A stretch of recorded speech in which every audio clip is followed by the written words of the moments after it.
Hello everyone, आप सभी का स्वागत है माइंड बूस्टिंग क्लासेस पर। इस वीडियो में हम क्लास 7 का चैप्टर 3 डाटा हैंडलिंग की एक्सरसाइज 3.1 देखने वाले हैं।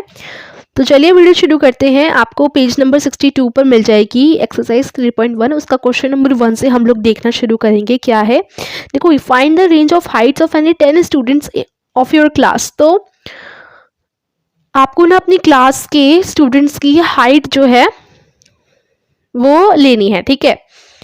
तो let the heights in centimetre of 10 students of our class be. तो मान लेते हैं कि आपकी क्लास के जो 10 बच्चे हैं उनकी जो हाइट है वो है 125 इन सेंटीमीटर। हम लोग दे रहे हैं 125 सेंटीमीटर, 127 सेंटीमीटर, 132, 133, 134, 136, 138, 141, 144 एंड 146 सेंटीमीटर। अब यहाँ से हमें क्या करना है, रेंज बतानी है। तो रेंज में हमें क्या करना होता है, जब भी रेंज बताने के लिए बोला जाए तो रेंज के लिए आप सबसे ज़्यादा हाईएस्ट वैल्यू लेंगे। सबसे ज़्यादा बड़ी वैल्यू है 146 और सबसे छोटी हाइट है 126। और रेंज निकालने के लिए range is equal to highest value minus lowest value. Range निकालने के लिए जो सबसे ज़्यादा बड़ी वैल्यू होती है उसमें से छोटी वैल्यू को घटा देते हैं, तो वो जो आंसर आएगा वो आपकी रेंज होगी। तो यहाँ रेंज बतानी है। तो हमने सपोज कर लिया कि 10 स्टूडेंट्स जो हमारे क्लास में हैं उनकी हाइट इतनी है, ठीक है। आप अपनी क्लास से भी ले सकते हैं, आपके स्टूडेंट्स, आपके जो क्लास में बच्चे हैं उनकी हाइट भी ले सकते हैं, ठीक है। तो यहाँ में हाईएस्ट वैल्यू 146 है, यहाँ पर लोएस्ट वैल्यू 125 है। तो रेंज निकालने के लिए highest value minus lowest value करेंगे, यानी 146 माइनस 125 सेंटीमीटर, जिसका आंसर आएगा 21 सेंटीमीटर। तो 21 सेंटीमीटर आपकी रेंज है। यहाँ जो बोला गया ना हाइट जो है 10 स्टूडेंट्स की, तो वो हमने ले ली। उसके बाद रेंज निकालने के लिए हाईएस्ट वैल्यू में से लोएस्ट वैल्यू हमने सब्ट्रैक्ट किया and answer will be 21 centimetre. Question number 2 में आपको following organise the following marks in the class assessment in a tabular form. तो आपको क्या करना है कि यहाँ पर ना मार्क्स लिखे गए हैं जो कि क्लास असेसमेंट में बच्चों को मिले हैं। इन मार्क्स को आपको टैबुलर फॉर्म में ऑर्गेनाइज करना है। तो सबसे पहला, which number is the highest, which number is the lowest, what is the range of the data, find the arithmetic mean. तो ये क्या होता है, देखो हाईएस्ट लोएस्ट पता है, रेंज निकालना सिखा दिया, अरिथमेटिक मीन का मतलब अभी हम जानेंगे। तो सबसे पहले हम क्या करेंगे, तो सबसे पहले इन मार्क्स को हमें एक टैबुलर फॉर्म में यानी टेबल में शो करना है, ऑर्गेनाइज करना है। तो वो हम कैसे करेंगे, देखो हमारे पास मार्क्स, सबसे पहले हम लोग क्या करते हैं कि 10 तक या फिर 9 तक की 9 तक हम लोग टेबल बना लेते हैं, ठीक है। यहाँ मार्क्स 1 2 3 4 5 6 और ऐसे ही आगे टेबल बढ़ती जाएगी, ये 7 8 9, ठीक है। ये टेबल होगी हमारी पास, ठीक है। टेलीमार्क्स आप सभी को लिखना आता है। टेलीमार्क्स 1 के लिए ऐसे 1 लाइन होती है, 2 के लिए टेलीमार्क 2 लाइन, 3 के लिए 3 लाइन, 4 के लिए 4 लाइन, ठीक है। और 5 में हमारा कट हो जाता है इस तरीके से। फिर दोबारा से 6 के लिए ये 7 8 9, ये 10 हो जाएगा, इस तरीके से होता है ना। तो टेलीमार्क्स इस तरीके से टेलीमार्क्स में हम नंबर्स शो करते हैं। तो अब देखो हमारे पास 1 मार्क्स, अब आप देखोगे यहाँ पर जो मार्क्स दिए गए हैं इनमें से 1 मार्क्स जो हैं वो कितने बच्चों के आए हैं। तो 1 मार्क्स तो सिर्फ एक बच्चे का ही आया है, देखो। और यहाँ पर सिर्फ एक बार ही 1 है और कहीं पर भी 1 नहीं है। तो 1 को हम टेलीमार्क में 1 लाइन खींचकर रिप्रेजेंट करेंगे, ठीक है। और फ्रीक्वेंसी भी, फ्रीक्वेंसी मतलब कितने बच्चों के आए हैं 1 मार्क्स, तो वो 1 बच्चे के ही आए हैं ना, मतलब। तो हम 1 लिख देंगे। उसके बाद नेक्स्ट हमारा टेबल में है 2 मार्क्स कितने के आए हैं, देखो 2 मार्क्स आए हैं हमारे, देखो एक बार ये एक बच्चे का ये हो गया और एक बच्चे का ये हो गया, देखो 2 बार ही आए हैं 2 मार्क्स, 2 स्टूडेंट्स के 2 मार्क्स आए हैं क्लास असेसमेंट में, ठीक है। तो यहाँ पर टेलीमार्क्स में 2 के आगे हम 2 रिप्रेजेंट करेंगे और फ्रीक्वेंसी भी 2 हो जाएगी, ठीक है। तो अब हम देखेंगे 3 मार्क्स सिर्फ एक स्टूडेंट का आया है क्योंकि एक बार ही यहाँ 3 लिखा हुआ है। तो 3 सिर्फ एक बच्चे का नंबर आए हैं 3, है ना। तो यहाँ फ्रीक्वेंसी में ओनली 1 स्टूडेंट, और टेलीमार्क में 1 को इस तरीके से लिखा जाता है, ओके। उसके बाद 4 मार्क्स कितने स्टूडेंट्स के आए हैं, देखो कितनी बार है, देखो पहले एक बार 4, दूसरी बार 4 और ये तीसरी बार 4, और कहीं 4 दिख रहे हैं, नहीं दिख रहे, यानी 3 स्टूडेंट्स ने 4 मार्क्स स्कोर किए हैं। तो 3 स्टूडेंट्स, फ्रीक्वेंसी में 3 आ जाएगा और टेलीमार्क में 3 को इस तरीके से लिखा जाता है। अब 5 की बात करते हैं, देखो 5, एक बार 5 ये रहा, देखो 1 2 3 4 5, तो देखो 5 मार्क्स 5 स्टूडेंट्स ने स्कोर किए हैं, तो फ्रीक्वेंसी में हम 5 लिखेंगे और 5 को टैली मार्क में इस तरीके से लिखा जाता है। ठीक है, ऐसे ही आप 6 को देखो, 6 अगर आप यहाँ पर देखोगे तो 1 2 3 4 स्टूडेंट्स के 6 मार्क्स आए हैं, तो यहाँ पर आप 4 लिखोगे और टैली मार्क में भी 4 लिखोगे। इसी तरीके से 7 1 2, और कहीं आपको 7 दिख रहा है, ज़रा देखिए, नहीं दिख रहा है ना, तो यानी 7 आए हैं 2 स्टूडेंट्स के। तो यहाँ से आप इधर फ्रीक्वेंसी में 2 लिख दोगे और इधर टेली मार्क में 2 इस तरीके से शो करोगे। ठीक है, 8 मार्क्स देखो किन किन स्टूडेंट्स के आए हैं 8 मार्क्स, तो यहाँ पर एक 8 तो ये रहा, और बाकी यहाँ पर बस 1 ही 8 है ना, और कोई 8 नहीं है। तो चलिए एक ही 8 है, तो यहाँ पर ये फ्रीक्वेंसी 1 हो गई और 8 को 1 को टेली मार्क में इस तरीके से शो किया जाता है। 9 मार्क्स देखिए, 9 कितने बच के आए हैं मार्क्स, देखो कितनी बार 9 है इसमें, 1 एक बार तो ये हो गया, 9 भी एक ही बार है यहाँ पर।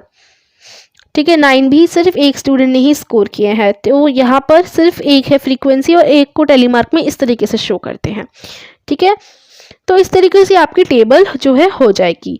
अब हमने एक ही चीज़ यहाँ पर बोला कहता है कि इन मार्क्स को हमें एक टेबुलर फॉर्म में ऑर्गेनाइज करना है, जो हमने कर दिया इस तरीके से। अब यहाँ कुछ क्वेश्चंस दिए गए हैं जो आप इस टेबल को देखकर आंसर करेंगे उनका। Which number is the lowest, कौन सा नंबर जो है लोएस्ट है ये बताना है। तो यहाँ पर तो लोएस्ट नंबर 1 है, सबसे छोटा, और पहला यहाँ मैंने सेकंड देख लिया, फर्स्ट भी था। देखो which number is the highest, सबसे पहले हाईएस्ट पूछा, हाईएस्ट नंबर तो हमारे पास यहाँ 9 है। ठीक है, हाईएस्ट नंबर 9 है, लोएस्ट नंबर 1 है। ठीक है, तो आप जो है हाईएस्ट नंबर के आंसर में 9 लिख देंगे, लोएस्ट नंबर के आंसर में 1 लिख देंगे। उसके बाद बोला गया है कि डाटा की रेंज क्या है, तो रेंज निकालना भी हमने ऊपर क्वेश्चन में सीख लिया। ठीक है, highest value minus lowest value. तो यहाँ पर तो हमें हाईएस्ट वैल्यू पता ही है 9 और लोएस्ट वैल्यू 1 हमने अभी अभी निकाला। तो अब रेंज निकालने के लिए range is equal to highest value minus lowest value होता है।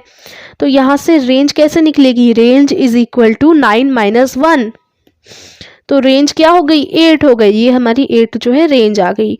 उसके बाद आर्थमेटिक मीन, आर्थमेटिक मीन कैसे निकाला जाता है, तो ये वाली चीज़ देखते हैं। तो देखो जो है सबसे पहले हम लोग क्या करेंगे, हमने जितनी भी ऑब्जर्वेशंस की हैं उनको ऐड कर देंगे। मतलब अभी हमें आर्थमेटिक मीन निकालना है ना, तो आर्थमेटिक मीन निकालने के लिए देखो जो क्वेश्चंस में आपको नंबर्स दिए गए हैं क्लास असेसमेंट में, ये सारे नंबर्स आए हैं स्टूडेंट्स के, इन सभी नंबर्स को यानी जो भी हमारे पास डाटा होता है, जो भी हमारे पास नंबर्स होते हैं उनका हम सम कर लेते हैं। यानी ये 4 6 7 5 3 5 4 5 2 6 2 5 1 9 6 5 8 4 6 7, इन सबको हम ऐड कर लेंगे।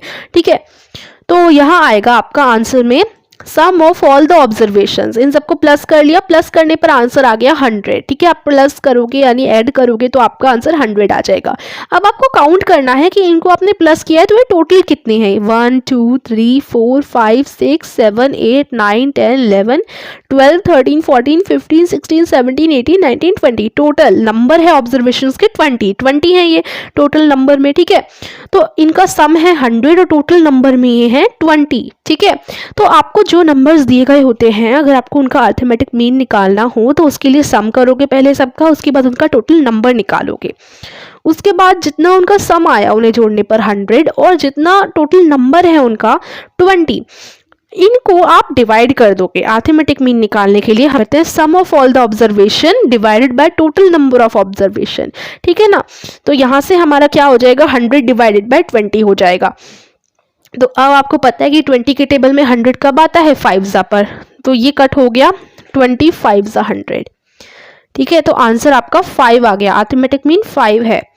ठीक है ना, अब question number 3, find the mean of the first 5 whole numbers. अब आपको पहले के 5 होल नंबर्स जो होते हैं उनका अर्थमेटिक मीन निकालना है।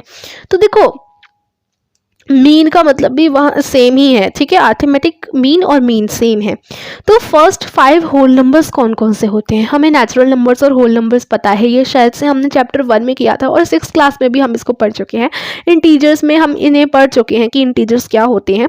तो देखो ये 1 2 3 4 ये सारे तो नेचुरल नंबर्स होते हैं। नेचुरल नंबर्स हो गए। अब होल नंबर्स क्या होते हैं? होल नंबर्स जो जीरो से स्टार्ट हो, ठीक है, तो होल नंबर जीरो से स्टार्ट होते हैं, नेचुरल नंबर्स वन से स्टार्ट होते हैं। तो पहले के 5 होल नंबर, तो पहला होल नंबर 0, दूसरा होल नंबर 1, तीसरा होल नंबर 2, चौथा होल नंबर 3 और पांचवा होल नंबर 4, ये हमारे फर्स्ट 5 होल नंबर्स है, ठीक है।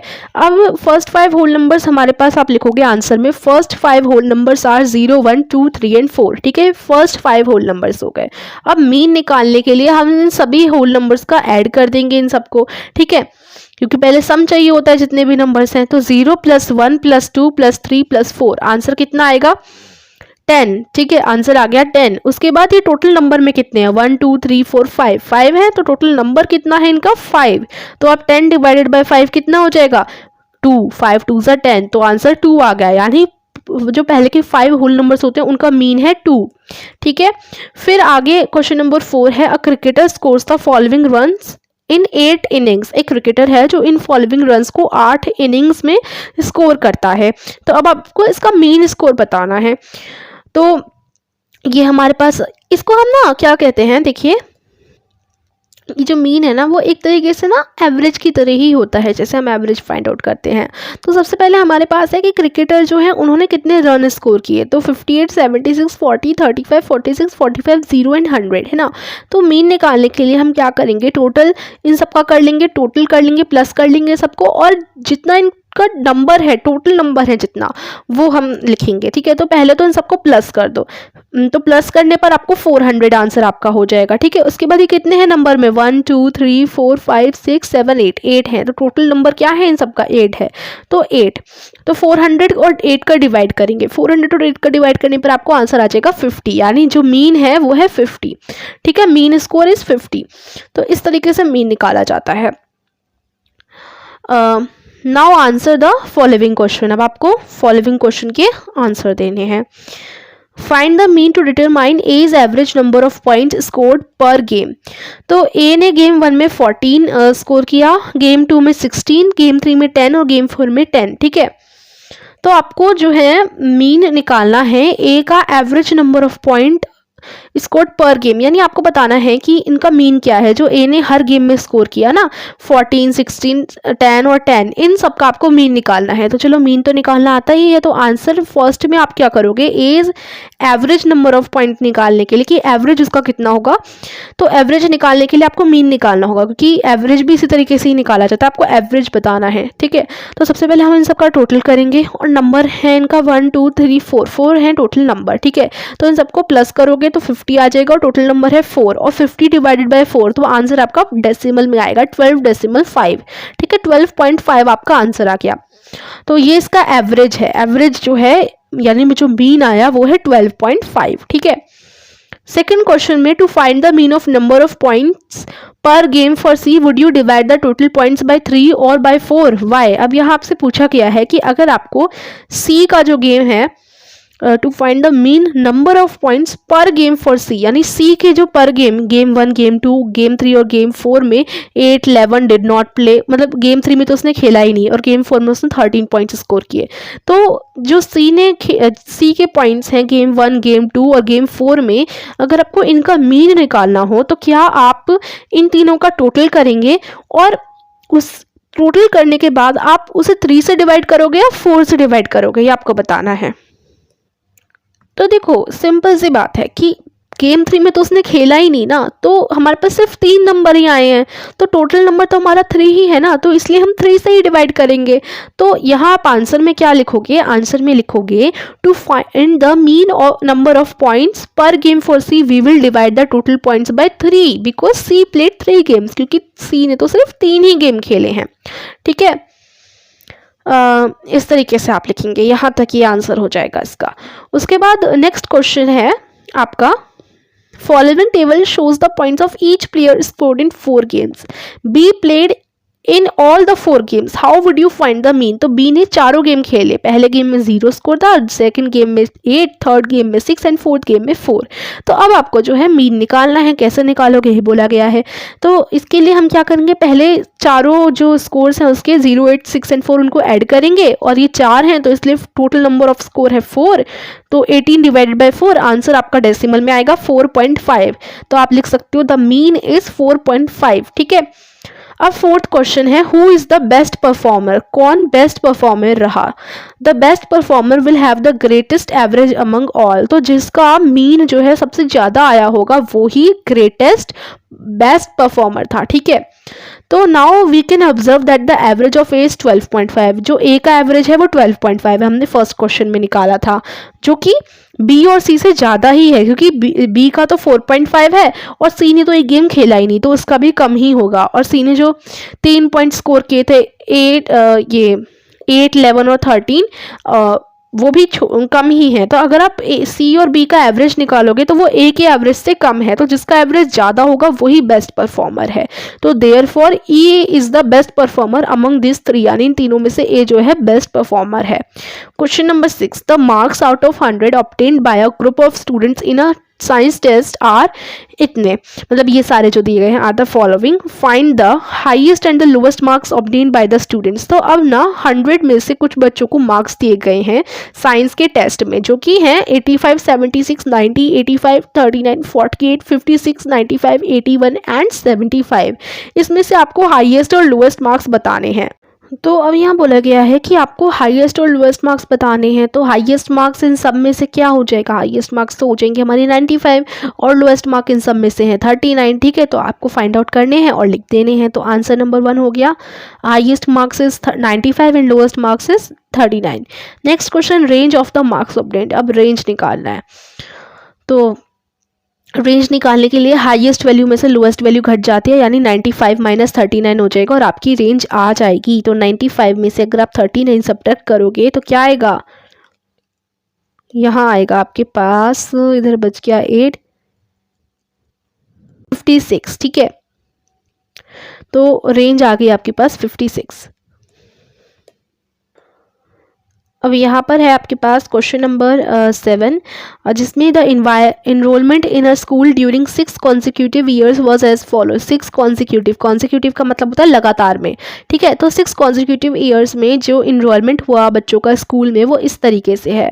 पहला 1555, सेकेंड में 1670, थर्ड ईयर में 1750, फोर्थ ईयर में है 2013 स्टूडेंट्स का, फिफ्थ ईयर में 2540 स्टूडेंट्स का, और लास्ट 6 ईयर में है 2820 स्टूडेंट्स का इनरोलमेंट। तो अब आपको मीन इनरोलमेंट बताना है। तो मीन निकालने के लिए पहले इन सबको टोटल करेंगे, उसके बाद ये नंबर है 1 2 3 4 5 6 नंबर है इनका टोटल, तो डिवाइडेड बाय 6 हो जाएगा। तो इनका ऐड करके आपको मिल जाएगा 12,348 और डिवाइडेड बाय 6, तो आंसर आ जाएगा 2058। तो यानी मीन क्या है, 2058 है। क्वेश्चन नंबर 8 देखेंगे अब हम लोग। तो क्वेश्चन नंबर 8 में है कि रेनफॉल आपको दिया गया है इन mm, जो कि एक सिटी में हुआ, मिलीमीटर में एक सिटी में आपको रेनफॉल दिया गया है जो 7 दिनों तक हुआ, और फिर 13 week was recorded as follow. तो मंडे को 0.0 mm, ट्यूसडे को 12.2 mm, वेडनेसडे को 2.1 mm, थर्सडे को 0.0 mm, फ्राइडे को 20.5 mm, सैटरडे को 5.5 mm और संडे को 1.0 mm आपको दे रखा है यहाँ पर। ठीक है। तो आपको रेंज निकालनी है। पहले तो रेंज निकालो अब डाटा का। तो इसमें हाईएस्ट वैल्यू 20.5 है और लोएस्ट वैल्यू है 0.0। तो 20.5 में से आप 0.0 को सब्ट्रैक्ट करेंगे तो क्या आंसर आएगा आपका। तो ये पहला क्वेश्चन हो गया रेंज। अच्छा हाँ, तो मतलब यहाँ थे हम 20.5 में से अगर आप 0.0 को सब्ट्रैक्ट करोगे तो आपका आंसर क्या आएगा, 20.5 mm ही आएगा। सिंपल बात है इसमें, है ना। तो आंसर इज 20.5 mm, रेंज आ गई। उसके बाद नेक्स्ट क्वेश्चन, सेकेंड क्वेश्चन में आपको मीन निकालना है। तो उसके लिए इन सभी जो आपके पास वैल्यूज़ हैं इन सबको ऐड करोगे, है ना। उसके बाद क्या करेंगे हम लोग, सॉरी, यहाँ पर ना थोड़ी सी प्रॉब्लम हो गई है। यहाँ पर थोड़ा सा क्वेश्चन अलग लिख दिया है। यहाँ पर देखिए, जो आपका प्रीवियस क्वेश्चन गया इससे पहले वाला, उसमें ना एक ये था क्वेश्चन कि आपको मीन मार्क्स भी निकालने थे ग्रुप के स्टूडेंट्स के। जो हमने क्वेश्चन नंबर 6 अभी किया उसमें ये वाला क्वेश्चन छूट गया है और उस क्वेश्चन का आंसर इधर मतलब मिसप्रिंट हो गया है, इधर आ गया है। तो सॉरी इसके लिए। ये वाला जो क्वेश्चन है इसका मैं आंसर करवा देती हूँ। देखो, मीन निकालना आप सभी को आता है, तो मीन के लिए हम क्या करेंगे, टोटल मार्क्स को ऐड करेंगे और टोटल नंबर ऑफ मार्क्स हैं 10। तो ऐड करने पर हमें 730 मिला और ये 10 है, तो 730 divided by 10 is equal to 73। तो मीन मार्क्स आ गए 73। ठीक है, तो इस तरीके से आप लोग कर देंगे एंड यहाँ पर 73 आंसर आ जाएगा। ओके, तो वो वाला क्वेश्चन हमने नहीं किया था इसलिए मैंने करवा दिया है। बाकी क्वेश्चन नंबर 8 पर हम वापस से आते हैं और कंटिन्यू करते हैं। तो हमने फर्स्ट रेंज तो निकाल ही ली रेनफॉल की, उसके बाद हम मीन और निकाल लेते हैं रेनफॉल का। ठीक है, तो मीन के लिए इन सभी वैल्यूज़ का हम ऐड करेंगे और ये कितनी वैल्यूज़ हैं, 7 है टोटल नंबर, है ना, इनका 7 है। तो हम क्या करेंगे, सबसे पहले इनको हम लोग ऐड करने वाले हैं, उसके बाद इसका डिवाइड कर देंगे 7 से। तो 41.3 डिवाइडेड बाय 7, इसका आंसर 5.9 mm आ जाएगा। तो मीन हो गया 5.9 mm। फिर नेक्स्ट क्वेश्चन यहाँ आपके पास है कि on how many days was the rainfall less than the mean rainfall, कितने दिनों जो मीन रेनफॉल है उससे लेस रेनफॉल थी, तो आपको बताना है। तो मीन रेनफॉल है 5.9 mm, 5.9 mm हमारे पास मीन रेनफॉल है। इससे कम रेनफॉल कितने दिन पड़ी, तो 5.9 से कम 2.1 है, पहला दिन हो गया ये। ठीक है, इस दिन। उसके बाद 5.9 से कम 5.5 भी है, ये दूसरा दिन। और ये तीसरा दिन जब 5.9 mm से कम रेनफॉल हुई, और ये भी तो 2 दिन है जब 5.9 mm से कम रेनफॉल हुई। तो 4 और 5 डेज 5.9 mm, यानी मीन जो हमारा आया था उससे कम रेनफॉल हुई है। ठीक है, सो और आंसर विल बी 5 डेज। कौन कौन से, Monday, Wednesday, Thursday, Saturday and Sunday. ये जो रेनफॉल थी एवरेज रेनफॉल से कम थी। क्वेश्चन नंबर 9 में हाइट दी गई है 10 गर्ल्स की, जो मेज़र की गई है सेंटीमीटर में। ये सेंटीमीटर में मेज़र की गई है। अब आपको बताना है कि टॉलेस्ट गर्ल की हाइट कितनी है, तो 149 सेंटीमीटर टॉलेस्ट गर्ल की हाइट है। आई एम रियली सॉरी, देखो 151 है, मैंने इसको नहीं देखा। तो आप ना क्या कीजिए, इसे इजी करने का क्या तरीका है, अगर आप ऐसे फाइंड आउट करोगे तो शायद मैंने अभी जो गलती करी वैसे ही आप गलती कर दो। तो सबसे पहले आप इनको जो है असेंडिंग ऑर्डर में अरेंज कर लो। असेंडिंग ऑर्डर में यानी छोटी से बड़ा अरेंज कर लो, तो आपको ऑटोमेटिकली पता चल जाएगा कि सबसे छोटी हाइट 128 है, सबसे बड़ी हाइट 151 है ना। तो हाईएस्ट जो टॉलेस्ट गर्ल है उसकी हाइट है 151 सेंटीमीटर। एंड सेकंड क्वेश्चन है what is the height of a shortest girl, shortest girl की हाइट है 128 सेंटीमीटर। ठीक है, अब रेंज पूछा गया है, तो रेंज के लिए टॉलेस्ट में से शॉर्टेस्ट को सब्ट्रैक्ट करेंगे और हमारी रेंज आ गई 23 सेंटीमीटर। ठीक है, उसके बाद आगे चलते हैं। यहाँ पर आपके पास मीन निकालना है आपको, what is the mean height. तो मीन के लिए जितनी भी हाइट है गर्ल्स की उन सबको ऐड करोगे और टोटल नंबर गर्ल्स हैं 10। ठीक है, तो इन सबको ऐड करने पर आपको मिलेगा 1414, डिवाइडेड बाय 10 करोगे तो आपका आंसर डेसिमल में आएगा 141.4 सेंटीमीटर। तो ये है मीन। ठीक है, मीन हाइट क्या है, 141.4 सेंटीमीटर, यानी एवरेज है ये। ठीक है, उसके बाद फिफ्थ क्वेश्चन है आपके पास यहाँ पर, how many girls have Heights more than the mean height. अब जो मीन हाइट आई 141.4 सेंटीमीटर, तो मीन हाइट है हमारे पास 141.4 सेंटीमीटर। कितनी गर्ल्स की इस मीन हाइट से ज़्यादा हाइट है, तो एक तो ये लड़की हो गई जिसकी ज़्यादा है, एक ये गर्ल हो गई इसकी भी ज़्यादा है, एक इसकी भी ज़्यादा है, एक इसकी भी ज़्यादा है और इसकी भी ज़्यादा है। ठीक है, तो 1 2 3 4 5 गर्ल्स की ज़्यादा हाइट है मीन हाइट से। ठीक है, एवरेज से 5 गर्ल्स की हाइट ज़्यादा है। तो फिफ्थ क्वेश्चन का आंसर हो जाएगा the height of 5 girls are greater than the mean height. और वो कौन कौन सी हाइट है, 143, 146, 149, 150 एंड 151 सेंटीमीटर, जो एवरेज मीन हाइट से ज़्यादा है। यहीं पर आपकी 3.2 एक्सरसाइज खत्म होती है एंड आई होप आपको अच्छे से समझ आई होगी। सो अगर वीडियो पसंद आई हो तो वीडियो को लाइक और चैनल को सब्सक्राइब कीजिए, शेयर कीजिए इस वीडियो को। मिलती हूँ आपसे अगली वीडियो में, तब तक के लिए थैंक यू फॉर